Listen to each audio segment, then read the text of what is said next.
LeBron James probably takes that full max. Bronny has earned this through hard work.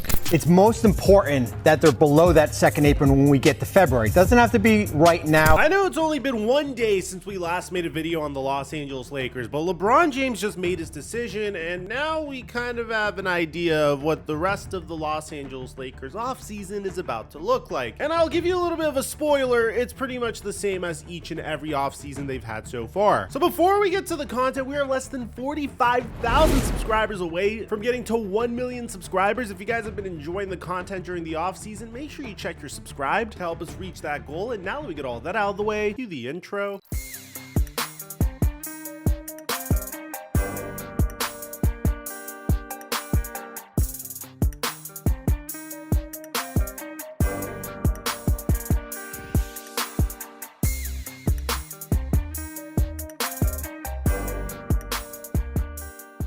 Mic check 1 2 1 2. What's going on, everybody? In our last video, we discussed the absurdity of what was going on with the Los Angeles Lakers in their offseason. I mean, originally they were aiming for Dan Hurley, but eventually they settled for JJ Redick. They did a great job in the first round of the NBA draft, drafting Dalton Knecht, and then they selected Bronny with the 55th overall pick in the second round of the NBA draft, which isn't something that ever bothered me, primarily because what else were you going to do with the 55th overall pick in the NBA draft? But ever since then, things have been getting a little weird for the Los Angeles Lakers. Free agency started and they missed out on DeJounte Murray. They missed out on Chris Paul, which I don't really blame them because it's not like they were willing to offer Chris Paul $11 million like the Spurs were. They missed out on Klay Thompson because Klay Thompson viewed the Los Angeles Lakers to be as toxic of an organization as the Golden State Warriors. They missed out on James Harden because they weren't going to pay James Harden $35 million a year annually. And they missed out on Jonas Valanciunas. This is despite LeBron saying that he was willing to take a pay cut. Meanwhile, the Los Angeles Lakers were doing this. I'm going to clarify one thing you just said, which is Rob and I did not give Bronny anything. Bronny has earned this, right? Bronny talks about his hard work. Bronny has earned this through hard work. And I guess the reason why I'm so upset about this is because while other teams are making significant strides in their organizations, while the Spurs are getting Chris Paul, while the Sixers are getting Paul George, while the Dallas Mavericks are stealing Klay Thompson, the Lakers are sitting there and saying this. How much more pressure is on you playing on a team with your father, and how are you going to handle that pressure? For sure, the amplified amount of pressure. I've already seen it. Stuff, media and stuff on in the internet and stuff, talking about I might not deserve an opportunity, but you know, I've been dealing with stuff like this for my whole life. So it's nothing different, but it's more amplified for sure. But I can get through it.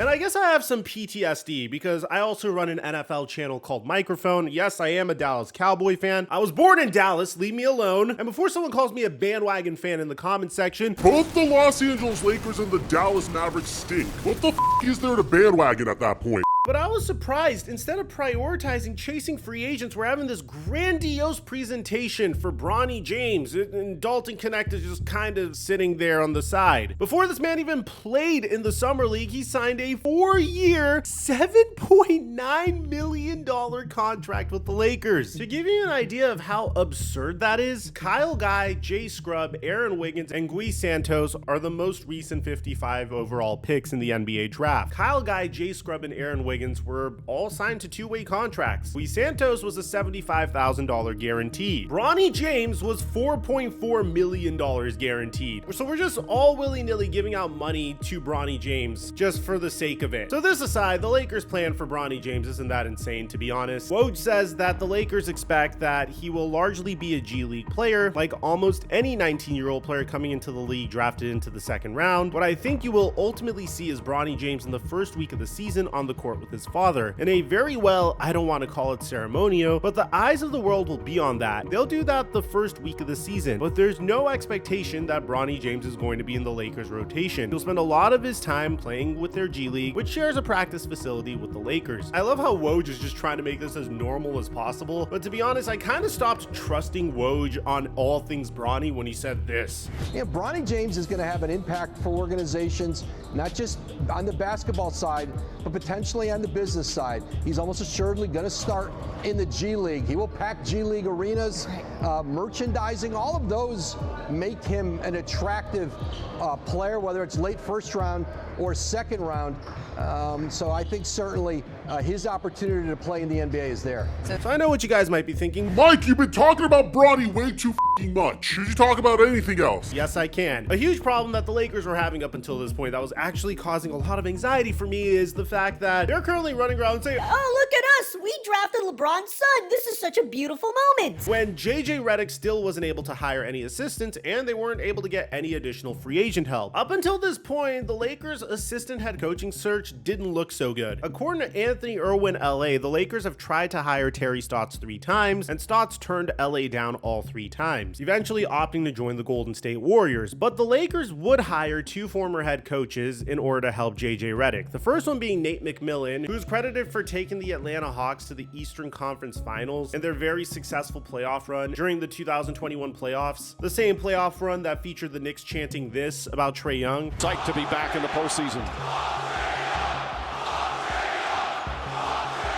The same playoff run that featured Ben Simmons passing out of a wide open layup, and ultimately he got dismissed because the Atlanta Hawks definitely took a step back. I personally don't think it was Nate McMillan's fault. I think the front office didn't really make the greatest choices, and the Atlanta Hawks have some very difficult years ahead of them as a result of it. But then on top of that, JJ Redick is also bringing in Scott Brooks, and I personally love the addition of Scott Brooks. This is a guy that's coached many stars in the NBA: Kevin Durant, James Harden, Serge Ibaka, Russell Westbrook on 2 different occasions, Bradley Beal. And whenever you have a rookie head coach, you want to ensure that he is surrounded by veteran head coaches. I love these hires for JJ Redick, and I hope it results in him having a successful coaching tenure with the Lakers. But at this point, you might be thinking, Mike, I clicked on this video to figure out what LeBron's decision is. What are you talking about? well, if you guys remember, in the very beginning of free agency, LeBron James stated that he would be willing to take a pay cut for James Harden, Klay Thompson, Jonas Valanciunas, or even DeMar DeRozan. And when they struck out on all those players, Woj said this. And so for the Lakers,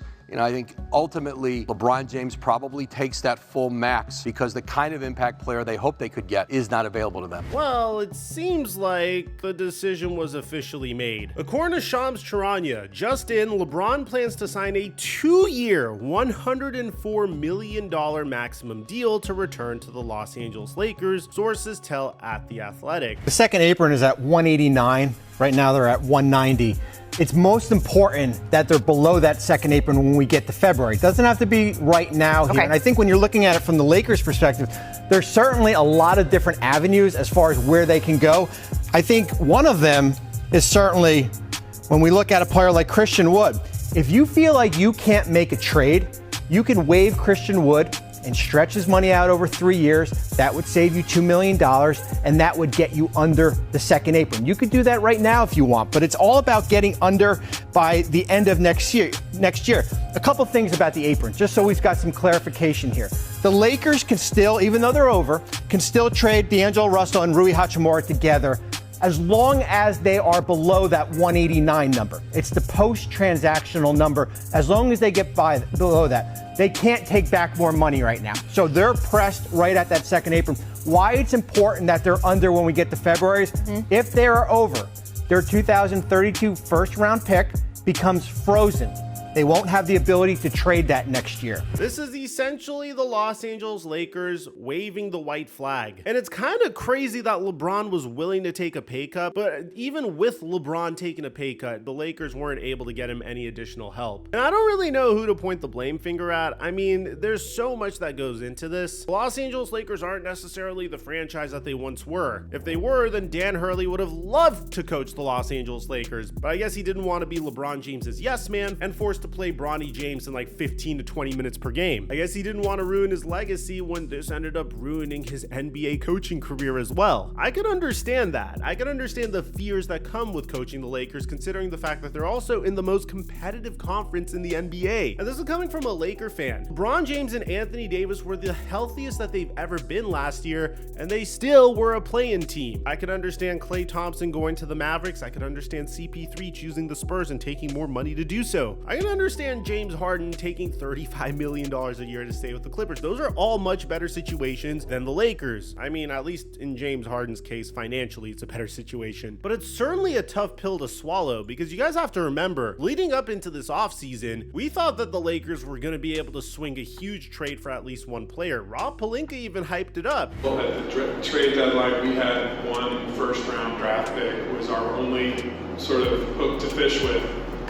And this summer, in June, we, at the time of the draft, will have 3 first-round draft picks to look for deals, which I think will really unlock an access to potentially a greater or bigger swing.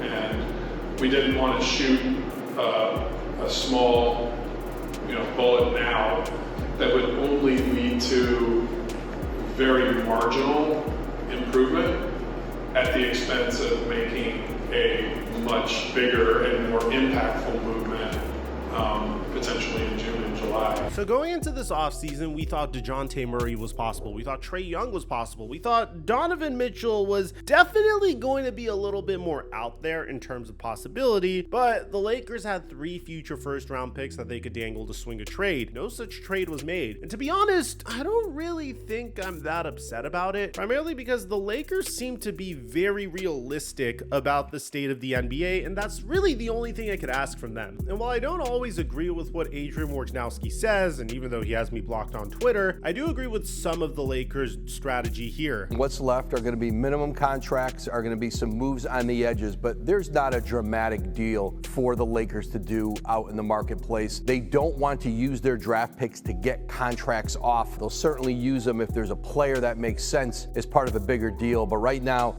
they're not involved in any deals, that certainly would land them a 3rd star. They're seeing the landscape of this league and that the 3-star model with this salary cap doesn't work, or it's much more difficult for it to work. And I think the Lakers, they value the pick they made this year, Dalton Connect, and you'll certainly see him along with Bronny James out on the court starting in Summer League. Look, at the end of the day, do I want more star power in LA? Most definitely. It would have been nice to get shooting in the form of Klay Thompson, but honestly, knowing LeBron James's history with signing teammates that are supposed to be his shooters, I wouldn't be shocked if Klay Thompson joins the Lakers and automatically starts shooting 33% from 3. I also would rather the Lakers not mortgage their future just to add another piece around LeBron James and Anthony Davis just so they could be the next coming of the Phoenix Suns, especially if they don't think that would be a move that would win them a championship. It's definitely not the flashiest path currently, and I definitely was hoping that the Lakers could at least get LeBron James to take a pay cut so they could sign another player to help him, but at this point they really don't have a better option. At the end of the day, if you're a Laker fan, it's like, what path do you want them to take? When they traded for a star that LeBron James wanted 3 years ago, they effectively wasted 2 years of LeBron James's extended prime. When they stood pat last year with Rui Hachimura and D'Angelo Russell, they ended up being a play-in team. So they made the only improvement that they really could, and that's bring in a head coach that could potentially maximize Rui Hachimura, D'Angelo Russell, and all the additional role players on the Lakers. It's a very bitter pill to swallow. The Lakers didn't win the offseason, but at the end of the day, typically when a team wins the offseason, it doesn't necessarily translate to regular season success. I mean, last offseason, people were hyping up the Phoenix Suns with Kevin Durant, Bradley Beal, and Devin Booker, and they were swept in the first round. The teams that often have the most success are the teams that identify what they need and make sure that they invest capital into their weaknesses to ensure that they could make a further push in the NBA playoffs. Look at the Boston Celtics and the Dallas Mavericks. The Boston Celtics realized that they needed somebody to depend upon aside from Jason Tatum and Jaylen Brown, and they swung a trade for Kristaps Porzingis. When they lost Marcus Smart, they realized that they still needed a two-way guard, so they swung a trade for Drew Holiday. They went all in at the right time and they won a championship. But even the Dallas Mavericks needed front court defense, so they drafted Derek Lively, and during the trade deadline, they traded for Daniel Gafford. When they realized that they needed additional help, some scoring, aside from Luka Doncic and Kyrie Irving, they signed Klay Thompson. And in the case of the Los Angeles Lakers, you can't swing a huge trade for a big three anymore and expect a championship, which is why not winning the offseason, at least for now, it stings a little bit, but maybe we get surprised during the regular season? Let me know in the comment section down below what do you guys think about all this. If you're a Laker fan, are you frustrated that LeBron ended up taking the full max? Do you expect us to be a play-in team? Aside from that, I don't know if you've heard about Kyle Filipowski's girlfriend, but she literally caused this man to tank in the NBA draft because of how creeped out teams were about her. I'll leave a link to that in the end screen and I'll catch you guys there. Aside from that, I'm your boy Mike. I'm dropping our mic until our next upload.